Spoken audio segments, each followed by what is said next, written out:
अमरावतीच्या जिल्हा मध्यवर्ती कारागृहात क्रिकेट बॉलमध्ये स्फोटक आढळल्याचा धक्कादायक प्रकार समोर आलेला आहे। रात्रीच्या सुमारास जेलच्या भिंतीवरून वस्तू फेकल्यानंतर त्याचा स्फोट झाला।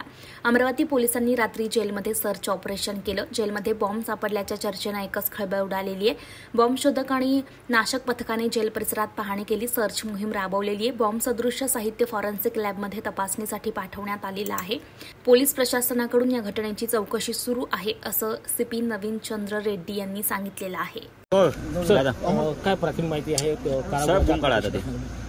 प्राथमिक माहिती आतापर्यंतची ही आहे की संध्याकाळी 8च्या दरम्यान बॅरॅक नंबर 6-7च्या समोर वरतून एक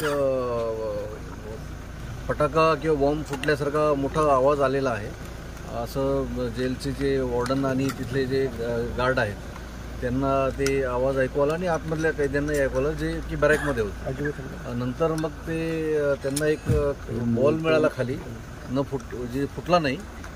त्याच्यावरून आम्ही पोलीस स्टेशनला कळवल्यानंतर आम्ही सर्व इथे तात्काळ पोहोचलो, सर्व टीम पोहोचली, BDDSची टीम पण पोहोचलेली होती आणि नंतर त्याचा प्राथमिक तपासणी केल्यावर असं लक्षात आलं की एक बॉलच्या स्वरूपातला तो फटाका आहे।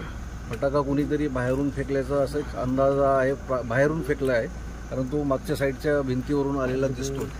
तर ते आता प्राथमिक तपासामध्ये कोणी फेकला, कशासाठी फेकला याची माहिती घेत आहे। याच्यामध्ये कुठल्याही प्रकारची कोणाला इजा झालेली नाही किंवा जखमी झालेला नाही कोणी। फटाका सदृश्य मटेरियल दिसतोय, त्याची आता फोरेन्सिक तपासणीसाठी फोरेन्सिकची पण टीम बोलवली आहे आणि ती टीम सध्या आता ती तपासणी करत आहे। बाकी माहिती डिटेल्स तपास प्राथमिक झाल्यानंतरच कळेल।